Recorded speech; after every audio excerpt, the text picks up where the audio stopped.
தேசத்திற்காக ஒரு ஜெபம் என்கிற ஜெப வேலைக்கு நேராக இயேசு கிறிஸ்துவின் நாமத்தினாலே உங்களை வாழ்த்தி வரவேற்கிறேன்.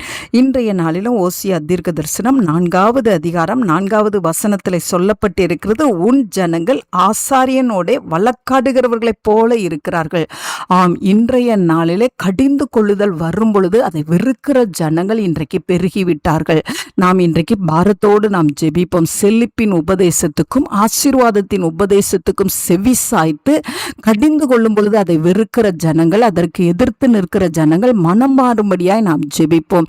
எந்த ஒரு ஆசீர்வாதமான வசனமாய் இருந்தாலும் அது கட்டளையோடு தான் தேவன் கொடுக்கிறார். அதனால் அந்த கட்டளைக்கு கீழ்ப்படுகிறவர்களாய் இருக்கும்படியாய் எதிர்த்து நின்று தேவனோடு வழக்காடுகிறவர்களைப் போல மாறிவிடாதபடிக்கு, அந்த உபதேசத்தை உபதேசம் பண்ணுகிறவர்களுக்கு விரோதமாய் எழும்பாதபடிக்கு கடிந்து கொள்ளுதலை தயவாய் ஏற்றுக்கொண்டு அதற்கு கீழ்ப்படுகிற இருதயம் ஒவ்வொரு விசுவாசிகளுக்குள்ளே உண்டாகும்படியா இன்றைக்கு நாம் பாரத்தோடு நாம் ஜெபிப்போம். நாம் யாவரும் கண்களை மூடி தேவனை நோக்கி பார்ப்போம். எங்களை நேசிக்கிறதான நல்ல தகப்பனே, இந்த நாளிலும் ஆண்டவரே அப்பா, கடிந்து கொள்ளுதலான உபதேசத்துக்கு ஆண்டவரை செவி சாய்க்கிற இருதயத்தை கர்த்தர் எங்கள் ஒவ்வொருவருக்கும் தாங்க. எங்க தேசத்துல இருக்கிற ஒவ்வொரு விசுவாசிகளுக்கும் தாங்க ஆண்டவரே. அப்பா உமக்கு ஸ்தோத்திரம். நீங்க எந்த ஒரு ஆசீர்வாதத்தையும் ஆண்டவரே கட்டளையோடு தான் கொடுப்பீங்க. ஆனால் அந்த கட்டளைக்கு எதிர்த்து நிற்காதபடிக்கு, அந்த கட்டளை உபதேசிக்கப்படும் பொழுது ஆண்டவரே அதுக்கு செவி சாய்க்க முடியாதபடிக்கு இருதய கடினம், ஆண்டவரே செவியில மந்தம், இவைகள் எல்லாம் கர்த்தர் எடுத்து போட்டு சுவாமி ஆண்டவரே சரியாய் தேவனை பிடித்து கொண்டு வாழ்கிற கிருபையை தாங்க ஆண்டவரே.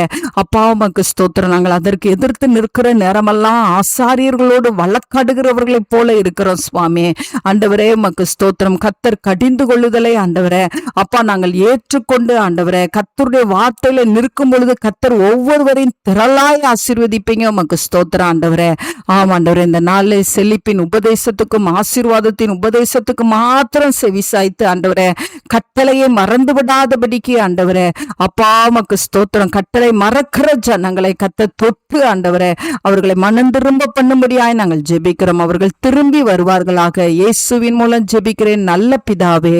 ஆமேன், ஆமேன்.